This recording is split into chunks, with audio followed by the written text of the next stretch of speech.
모든 인류의 아담 이후로 모든 사람들의 모든 행동을 한마디로 요약하면 이렇게 됩니다. 죽기를 무서워함으로 일생에 매여 종노릇 하는 것. 그게 엄청나게 큰 건물을 올리는 일이든지 아니면은 어떤 예술 작품을 만드는 일이든지 그게 겉보기에 얼마나 화려한 일이든지 아니면은 사람들이 일반적으로 생각할 때 추악한 범죄든지 간에 그 모든 일들이 일어나는 동기가 뭐냐면 죽기를 무서워함으로 일생에 매여 종노릇 하는 겁니다. 그러니까 사망이 왕이에요. 이 땅에서는 사망이 왕입니다. 로마서에 보면 이렇게 돼 있죠. 로마서 말씀 가보시면은 로마서 5장 12절. 이러므로 한 사람으로 말미암아 죄가 세상에 들어오고 죄로 말미암아 사망이 왔나니 이와 같이 모든 사람이 죄를 지었으므로 사망이 모든 사람에게 이르렀느니라. 아담의 범죄의 결과 사망이 세상에 들어오고 사망이 모든 사람에게 이르렀다. 그 다음 보시면 14절. 그러나 아담으로부터 모세까지 아담의 범죄와 같은 죄를 짓지 아니한 사람들 위에도 사망이 왕노릇하였다. 사망이 왕입니다. 그 다음에 요한계시록에 보시면 요한계시록 보시기 전에 고린도전서 말씀 보시죠. 고린도전서 15장. 예수님이 다시 오실 때에 모든 성도들에게 일어날 일에 대해서 말씀하고 계시는데 부활이죠. 부활. 몸의 부활. 15장 51절부터 읽어보겠습니다. 보라, 내가 너희에게 비밀을 말하노니 우리가 다 잠잘 것이 아니요 마지막 나팔에 순식간에 호련히 다 변화하리니 나팔 소리가 나매 죽은 자들이 썩지 아니할 것으로 다시 살고, 무덤에 먼저 들어간 성도들, 죽은 자들이 썩지 아니할 것으로 다시 살고 우리도 변화하리라. 이 썩을 것이 우리의 몸이죠. 지금 이 썩을 것이 불갑을 썩지 아니할 것을 입겠고 이 죽을 것이 죽지 아니함을 입으리로다. 이 썩을 것이 썩지 아니함을 입고 이 죽을 것이 죽지 아니함을 입을 때에는 사망이 이김에 삼킨 바 되리라고 기록된 말씀이 응하리라. 이게 하나님의 구원의 계획의 마지막에 있을 일입니다. 사망이 이김에 삼킨 바 된다. 그게 구체적으로 어떻게 나타나는지 요한계시록에 보면은 이제 예수님이 재림하시는 장면이 이제 이 땅에 오시는 장면이 요한계시록 19장 11절에 나오죠. 요한계시록 19장 11절. 읽어보겠습니다. 19장 11절.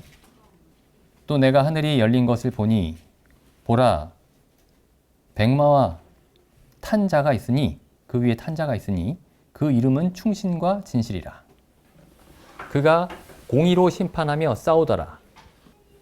15절. 그의 입에는 이한 날카로운 검이 나오니 그것으로 만국을 치겠고 친히 저희를 철장으로 다스리며 또 친히 하나님 곧 전능하신 이의 맹렬한 진노의 포도주 틀을 밟겠고 그 옷과 그 다리에 이름 쓴 것이 있으니 만왕의 왕이요 만주의 주라 하였더라. 만왕의 왕이시고 만주의 주이신 그리스도가 재림하실 때에 재림하시는 모습이죠. 이게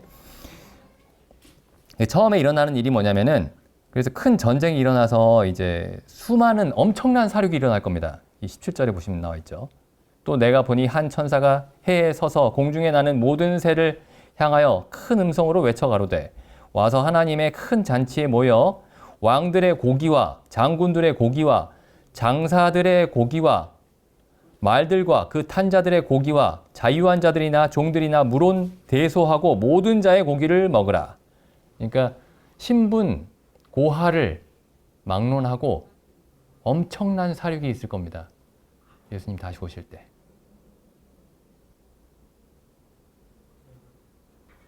보통 이런 얘기 잘 안 하죠.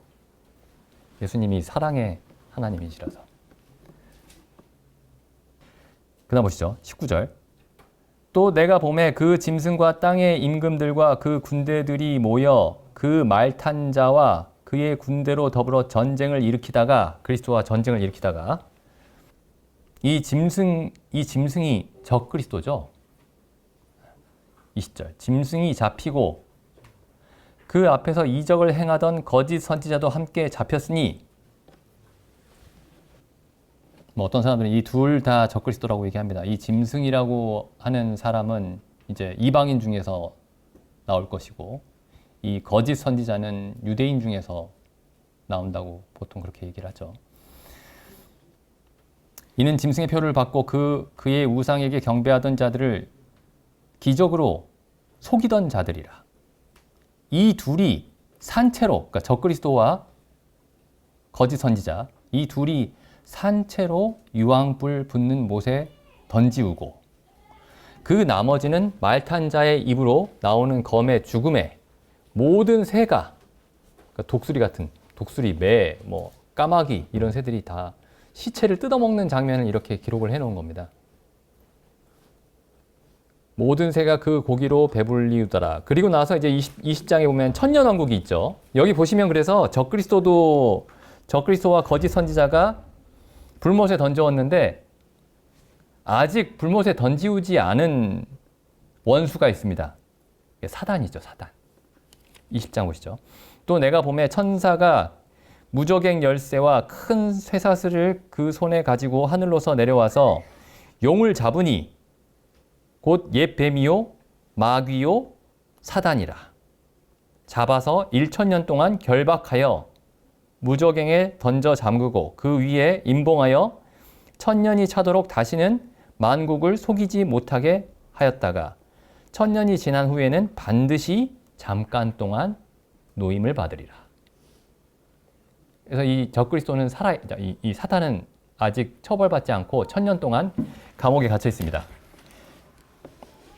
그리고 7절에 보시면은 이제 천년왕국이 끝나고 7절에 보시면 천년이 참에 사단이 그 옥에서 풀려나서 땅의 사방 백성 곧과 마곡을 미혹하고 모아 싸움을 붙이리니 그 수가 바다 모래 같으리라. 마지막 전쟁이죠. 예수님이 재림하신 이후에 천년이 지난 이후에도 전쟁이 있습니다. 저희가 지면에 널리 퍼져 성도들의 진과 사랑하시는 성을 두름에 하늘에서 불이 내려와 저희를 소멸하고 또 저희를 미혹하는 마귀가 불과 유황못에 던지우니 여기에 드디어 이제 사단이 마귀가 유황불에 던지우죠. 불과 유황못에 던지우니 거기는 그 짐승과 거짓 선지자도 있어 세세토록 밤낮 괴로움을 받으리라. 이제 여기서 이제 하나님의 모든 구원의 일이 끝이 난 것 같은데 또 있습니다. 여기 보시면 11절에 보시면 이제 이게 백보자 심판이라고 하죠. 백보자 심판. 11절. 또 내가 크고 흰 보좌와 그 위에 앉으신 자를 보니 땅과 하늘이 그 앞에서 피하여 간데 없더라.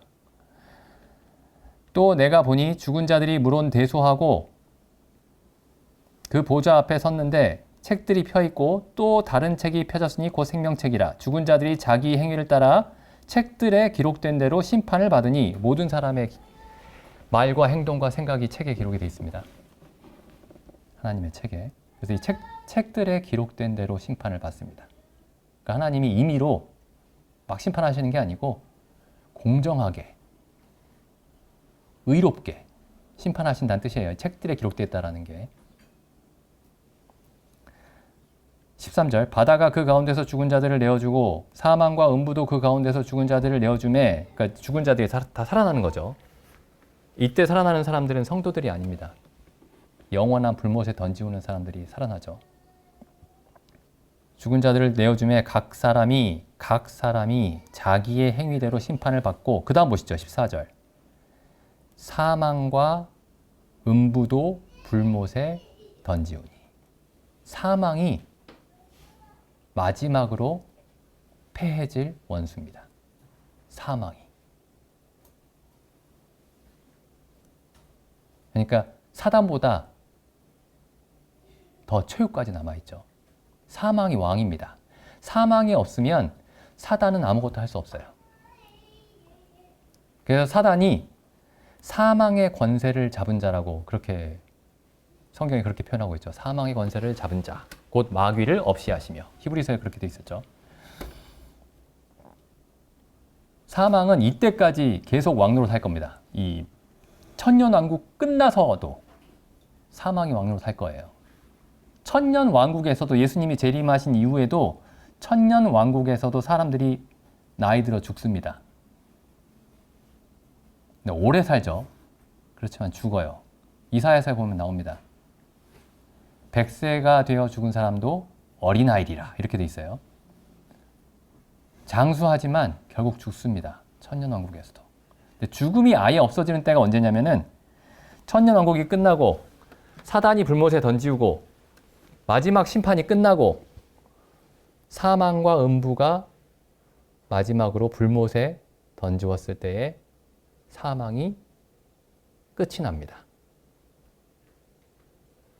그러니까 제가 왜 이걸 자세히 찾아드리냐면은 사망의 어떤 권세가 어느 정도인지 실감할 필요가 있어서 제가 좀 찾아드렸습니다. 근데 지금 아까 우리가 에베소서에서 읽었던 그 일, 에베소서 1장 20절, 그 능력이 그리스도 안에서 역사하사 죽은 자들 가운데서 다시 살리시고, 그러니까 죽음의 그 지배에서 벗어날 수 있는 존재가 없었습니다. 아무도. 근데 예수님이 살아나시면서 죽음과 아무런 상관없는 어떤 사람이 나타난 거예요. 사람인데. 근데 그게 예수님으로 그리스도로 끝난 게 아니고 그리스도와 함께 우리를 죽음과 무관하게 일으키신 겁니다. 디모데후서에서는 이걸 이렇게 표현하고 있어요. 디모데후서 1장 9절. 하나님이 우리를 구원하사 거룩하신 부르심으로 부르심은 우리의 행위대로 하심이 아니요 오직 자기 뜻과 영원한 때 전부터 그리스도 예수 안에서 우리에게 주신 은혜대로 하심이라. 우리의 구원과 우리의 부르심, 우리를 구원하시고 우리를 부르신 부르심이 어떠한 것인지, 이건 우리의 행위대로 하신 것이 아니고 영원 전부터 하나님의 뜻과 하나님의 은혜대로만 하신 것이다. 근데 이 구원과 부르심이 어떻게 해서 나타나느냐, 이 영원 전에 하나님이 계획하신 구원과 그 부르심이 어떤 형태로 나타나느냐 하면은 10절, 이제는 우리 구주 그리스도 예수의 나타나심으로 말미암아 나타났으니, 그럼 그리스도께서 나타나심으로 일어난 일이 뭐냐 하면은 저는 사망을 패하셨다. 이게 창세기 3장에 아담과 하와가 선악과를 먹고 나서 모든 인류의 유일한 소망이었던 겁니다. 사망의 왕노릇하는 데서, 사망의 종노릇하는 데서 벗어나는 것. 근데 그리스도가 나타나셔서 사망을 패하셨습니다. 폐지하신 거죠, 폐지. 그럼 왜 우리가 예를 들어 뭐 사도행전에서 왜 스데반이 지금 자기가 곧 죽기 직전인데 죽음을 두려워하지 않고 그 얼굴이 천사와 같이 변하면서 사람들 앞에서 그렇게 복음을 전할 수 있었는지 이해할 수 있습니다. 사망을 패하셨거든요. 또 바울은 이런 빌립보서에서 이렇게 얘기하죠.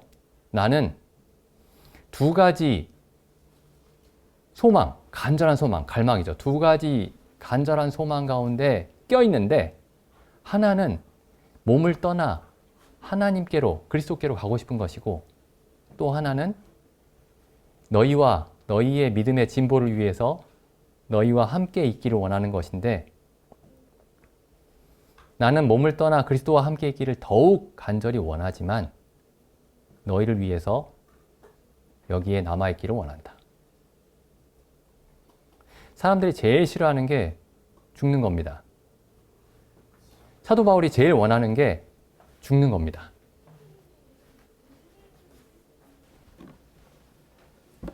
예수님이 나타나셔서 하신 일이 뭐냐면은 사망을 패하시고 복음으로써 무엇을 드러내셨느냐? 사망과 전혀 상관없는 것들을 드러내셨습니다.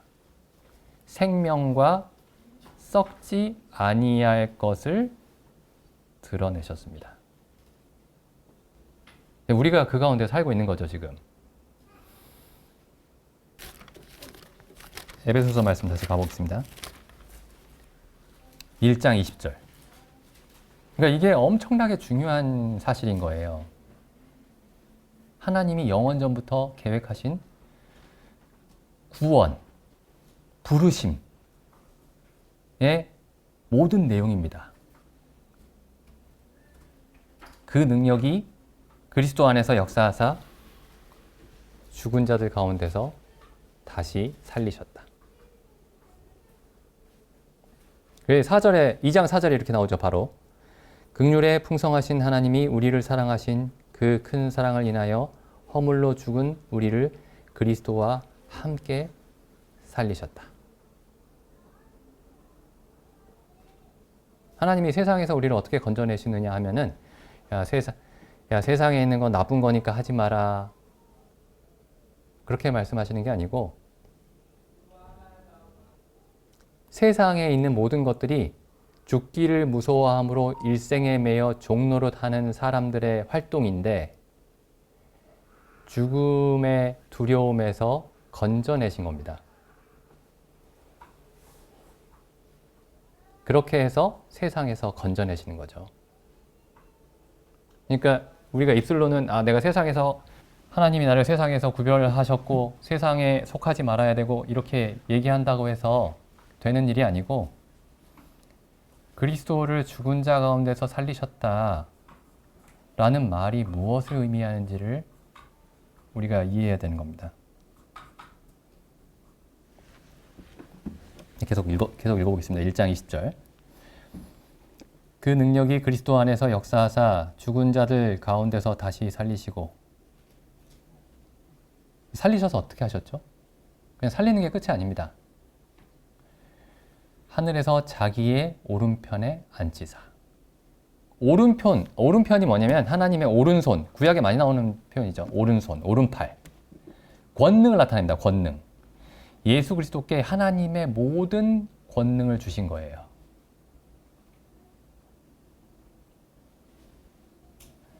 그러니까 예수님을 죽은 자 가운데서 살리셨다라는 이 말 속에 사실 포함이 되어 있는 겁니다. 이게. 왜냐하면 하나님의 모든 권능이 아니고서는 사망을 이길 수 있는, 사망 위에 있는 권세가 없어요. 사망을 넘어서는 권세는 하나님의 권세밖에 없습니다.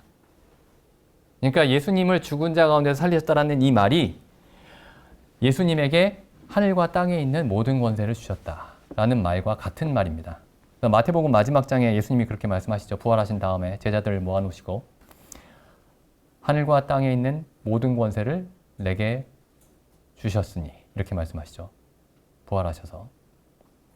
그러므로 너희는 가서 모든 족속으로 제자를 삼으라.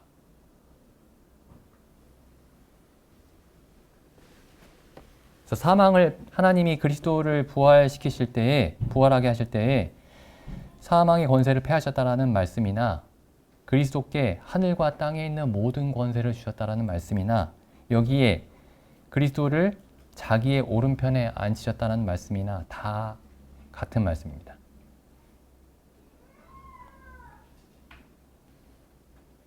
그 다음 보시죠. 21절. 모든 정사와 권세와 능력과 주관하는 자와 이 모든 정사, 지금 이게 천사들 이름이죠. 모든 천사들과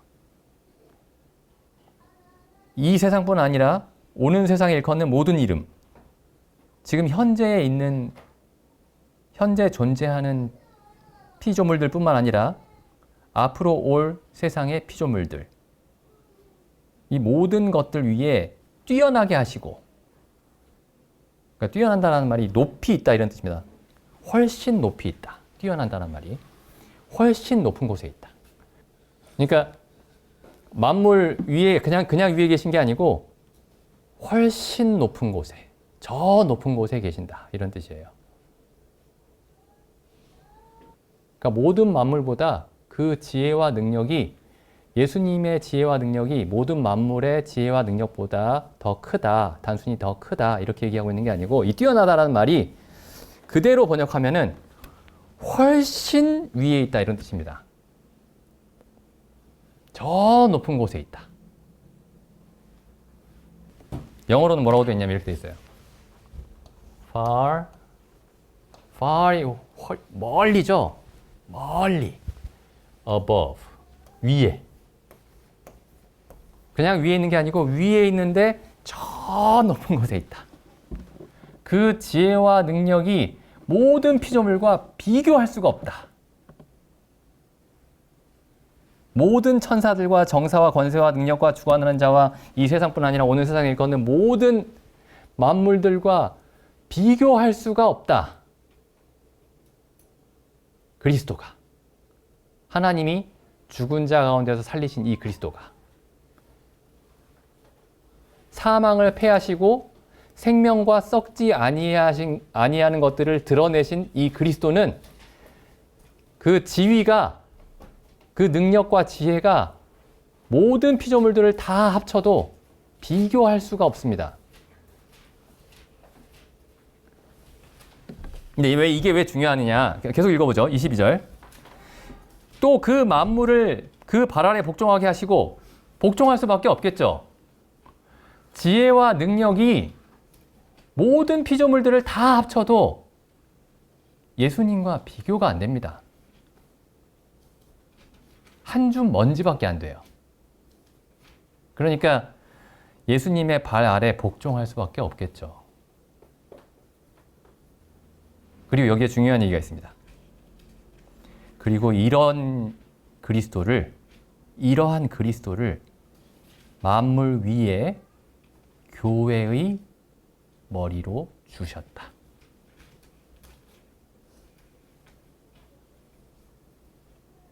우리의 머리가 되셨다.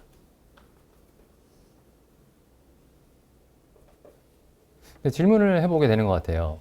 정말 그리스도가 교회의 머리신가? 우리 교회의 머리는 그리스도이신가?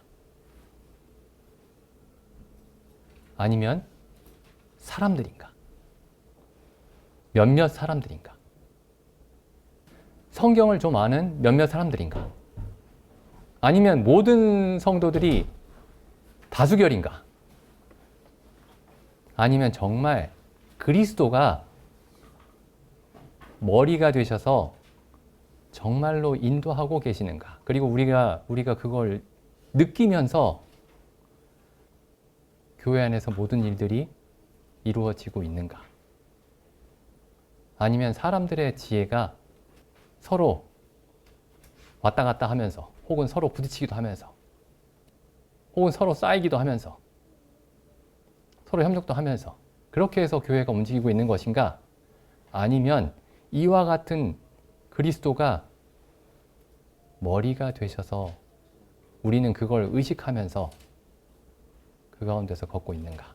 이런 질문을 하게 됩니다. 그러니까 하나님이 그리스도를 통해서 하신 일이 뭐냐면은 우리의 죄를 그리스도의 십자가에 담당시키신 일, 그거 엄청나게 큰 일이에요. 그렇죠? 하나님의 모든 공의의 저주와 진노를, 심판을, 형벌을 그리스도의 한 몸에 다 담당시킨 일이 너무나 큰 일입니다. 그런데 지금 사도 바울이 여기서 얘기하는 하나님을 알게 해달라, 17절에 하나님을 알게 해달라라는 것은 그리스도를 통해 우리의 죄를 용서하신 그 하나님을 알게 해달라라고 기도하고 있는 게 아니고, 사망을 패하신, 그리고 모든 만물 위에 훨씬 뛰어난 곳에 계시는, 저 만물이 그 발 아래 복종하고 있는 그 그리스도를 교회의 머리로 주신 그 하나님을 알게 해달라. 이렇게 기도하고 있는 겁니다. 그리고 나서 결론을 이렇게 얘기하죠. 23절. 교회는 그리스도의 몸이다. 그러니까 그리스도가 머리시죠. 그러니까 몸은 그리스도 머리의 뜻대로 움직이죠. 그러니까 몸은 머리의 뜻을 알아야 되죠. 그러니까 머리의 뜻을 알아야 되죠. 그러니까 몸의 여러 지체들이 합의한 게 곧 머리의 뜻이 되는 게 아니고 정말 머리의 뜻을 알아야 됩니다. 교회는 그의 몸이니 그 다음에 그래서 이렇게 말씀할 수 있습니다. 그 다음에 만물 안에 계시면서 만물을 충만케 하시는 하나님의 충만합니다. 충만한 곳이다. 그러니까 하나님이 충만한 곳인지 아니면은 성경을 많이 아는 사람들이 혹은 적게 아는 사람들이 그 사람들의 생각들로 가득한 곳인지 이게 하나님의 그 영원전의 계획이었습니다. 하나님의 계획. 여기 1장 8절에 나오죠. 이는 그가 모든 지혜와 총명으로 우리에게 넘치게 하사 그 뜻에 그는 그의죠. 그분의 뜻의 비밀을 우리에게 알리셨으니 곧 그분의 기쁘심을 따라 그리스도 안에서 때가 찬 경륜을 위하여 예정하신 것이니 하늘에 있는 것이나 땅에 있는 것들을 그리스도를 통해서 통일하려 하심이라. 그러니까 하늘에 있는 것들이나 땅에 있는 것들을 통일하는 게 목적이 아니고 그리스도를 통해서 통일하는 겁니다. 그러니까 우리가 서로 뜻을 통일할 수가 있어요. 예를 들면 우리가 열심히 토론을 해서 그 합의를 도출할 수 있습니다. 근데 그건 그리스도 안에서 통일하는 건 아니죠.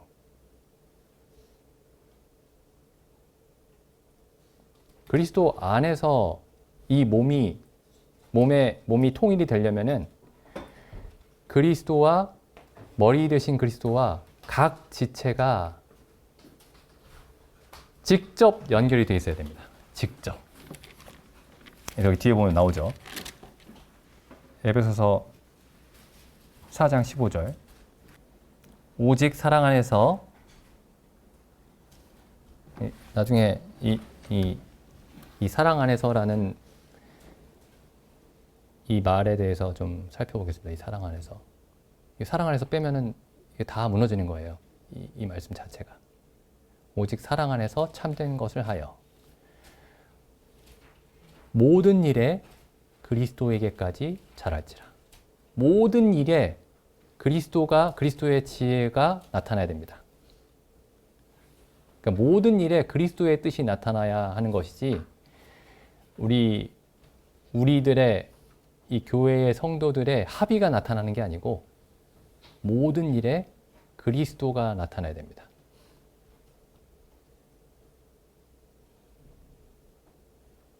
모든 일에 그에게까지 자랄지니 그는 머리니 곧 그리스도라. 그리스도에게서 그 머리에게서 온 몸이 각 마디를 통하여 도움을 입음으로. 누구에게서 도움을 입죠? 그리스도에게서. 물론 성도들이 서로 돕습니다. 성도들이 서로 도와야죠. 근데 성도들이 도와서 결국에 일어나야 되는 일이 뭐냐면 성도들에게서 도움을 입었다로 끝나면 그건 교회 안에서 일어나는 일이 아니고 그냥 인간 세상에서 일어나는 일입니다. 성도들을 통해서 도움을 입을 때에 그리스도에게서 도움을 입었다 라고 한다면은 그게 교회 안에서 일어나는 일이죠.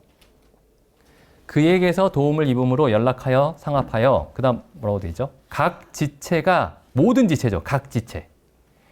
어떤 지체들이 아니고 각 지체가 자기의 분량대로 분량에 가득 차게 자기의 모든 분량에 가득 차도록 일함으로써 그 몸을 자라게 하며 그리스도의 몸을 자라게 하며 사랑 안에서 스스로 세우느니라.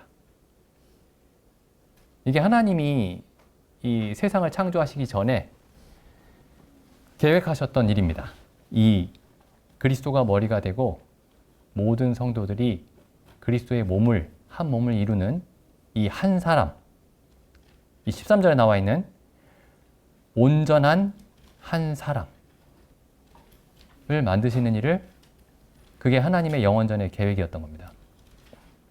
이 사람이 없으면 안 됩니다. 이게 하나님의 뜻이기 때문이기도 하지만은 이 사람이 나타나기 전까지는 이렇게 되는 거예요. 우리가 14절을 보면은 이는 우리가 이제부터 어린아이가 되지 아니하여 사람의 괴술과 간사한 유혹에 빠져 모든 교훈의 풍조에 밀려 요동치 않게 하려 함이라.